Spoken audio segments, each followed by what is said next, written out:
So here at Nick's they have all sorts of fresh produce, but a lot of us like to grow our own. There are some new and unique ways, and we're going to check one of those out. Straw bale gardening. Who would have ever thought? Our dig-in team in Minnesota has some footage for you. Hi, I'm Joel Karsten. This garden might look a little bit different than a normal garden. This is a straw bale garden. You'll notice all the straw bales we have laid out.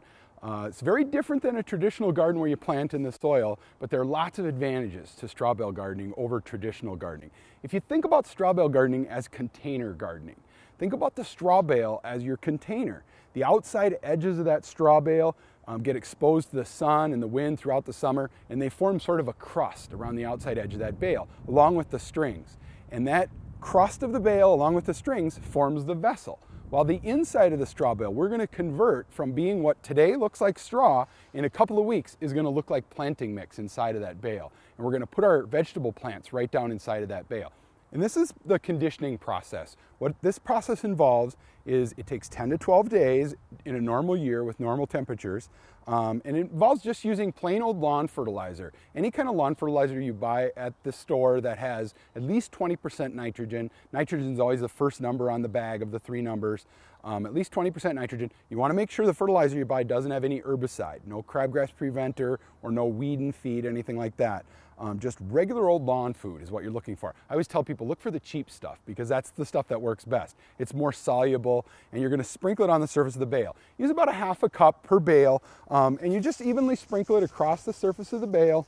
You're going to do this on days 1, 3, 5. After you sprinkle the fertilizer down, you're going to spray it down in there with your sprayer nozzle. Squirt it down into the bale to try to drive that fertilizer down into the bale. That's going to feed the bacteria down inside of that bale, and after a period of 12 days, the bacteria get enough food that they now, instead of demanding nitrogen, they start to give off nitrogen as they start consuming the inside of that bale, start to decompose the inside of that bale. Then when it comes to planting day, you just use normal transplants like you would for any garden. You're going to use a hand trowel. I tell people you can leave all your spade, your hoe, your rototiller all in the garden shed. You just use a hand trowel. You're going to make a little hole down in this bale once it's been conditioned. Put your transplant down inside. You can put a little bit of planting mix around the tomatoes to help seal up any exposed roots. You don't want to leave any roots exposed, just like if you were planting in normal soil. But you'll see the bale's nice and soft inside once it's been conditioned, and it's real receptive to having a plant put down in it. Now we're going to seed this area right here. You first need to put down a layer of potting mix over top of the bale. And I tell people just put as much on as will stay on top of the bale, kind of spread it out from edge to edge and from end to end, and pack it down so it's nice and smooth, and just plant in a checkerboard pattern on the surface. Rather than planting in rows like we would in a normal soil garden. So if it's 2-inch row spacing for things like carrots, you're going to put the carrot seeds 2 inches apart, but you're going to put them like every white square on a checkerboard and cover the entire surface of the bale with things like carrots. Carrots go really well with tomatoes. You can also plant other plants.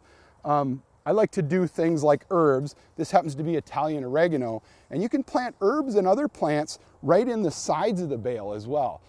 So plant the sides of the bales with annual flowers or with herbs of any kind, whatever your favorites are. That's what I like to do in the sides of my bales, is plant herbs.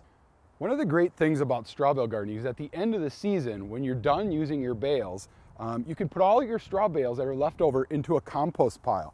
And by the following spring, after you've turned it a couple of times, it makes the most beautiful straw compost that you can use for all kinds of things. To improve other areas of your garden, you can work it into the soil in your perennial garden, in your other annual gardens, annual beds. So that's Straw Bale Gardening 101.